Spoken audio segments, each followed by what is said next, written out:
Everybody, I'm Dave with Growing the Home Garden. Today I wanted to show you our tomatillo plants. They are doing excellent, and it's probably one of the best years I've ever had with tomatillos. There's a few tricks and things that you need to know about growing them, but they're so easy to grow. They're even easier than, say, a tomato plant.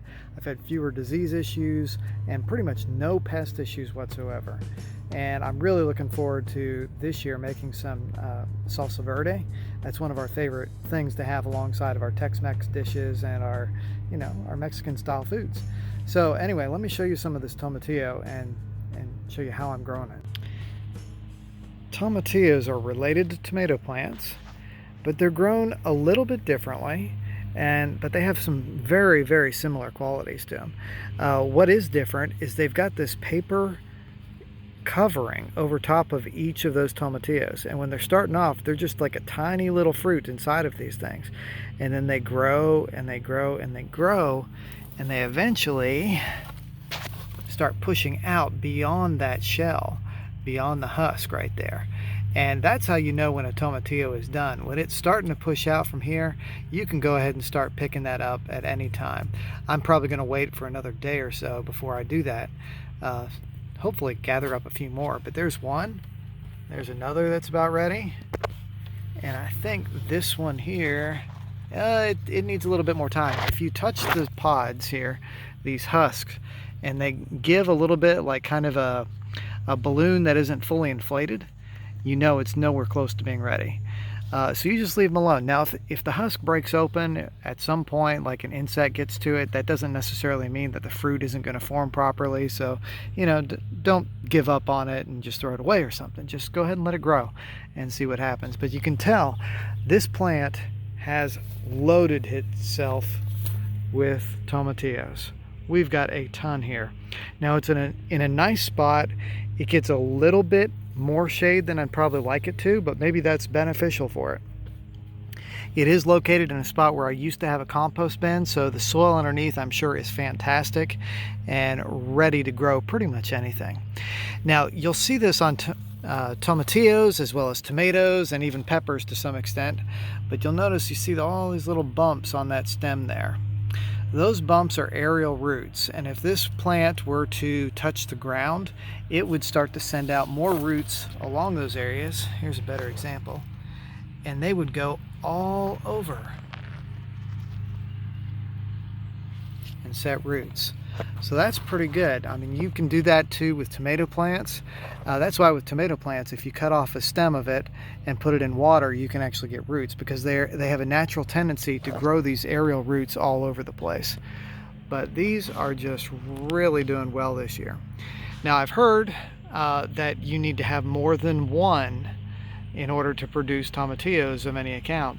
And I actually have 3 planted here. I always do more than one plant whenever I plant anything, just because I want to make sure that they both make it. But in this case, I actually planted 2 in the exact same spot with each other, and then there's a third on the other side of them. And I used just a basic cage. This is a heavy gauge wire tomato cage made from fencing material that I normally would use for my tomatoes, but decided I'd use it for the tomatillo because they needed to be held a little bit more upright. And whenever you can grow vertically, you get a little bit more sun on them and they're going to grow better. Now, in here, of course, I've got some pests. That's bindweed, which is my nemesis this year. It's everywhere and so hard to keep down. So I've hopped to the other side of the tomatillo plant where I've got as a ground cover a butternut squash growing. And actually this isn't good, but we have a tomatillo that fell off apparently. There's a little bit of the husk, and you can see a smaller size tomatillo. Excuse me while I open this up. You can see what they look like. Sorry for the camera work. On the inside when they're still small. This here looks like it may even have some damage of some kind on it. But anyway, we'll throw that in the compost. Now, when you take off the husks, they tend to be a little bit of a sticky, so you wash them off real good.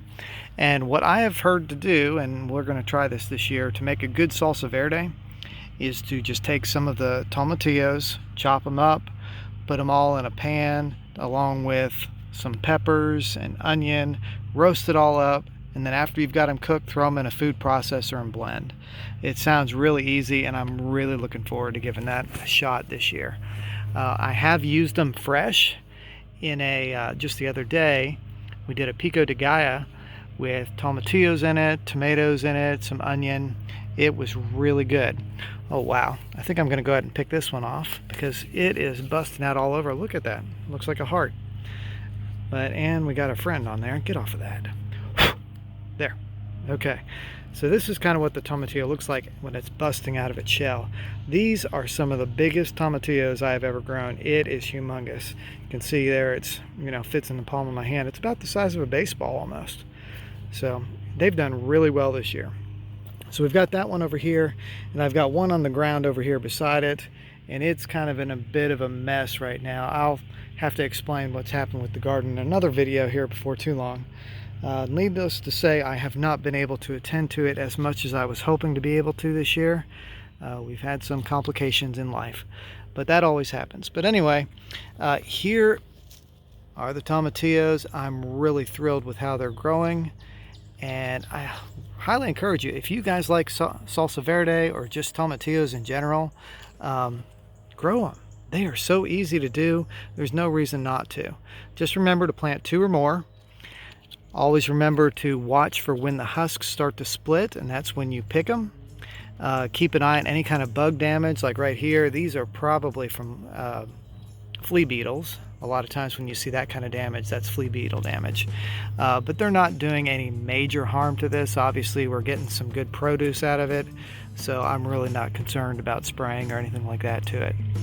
So anyway, I'm Dave with Growing the Home Garden. Hope you enjoyed this short video on tomatillos, when to pick tomatillos, and you know, some of these aerial roots are nothing to worry about if you see them. These white growths, it's perfectly natural. So please like and subscribe, and look forward to talking to you about more garden stuff. Thanks for watching.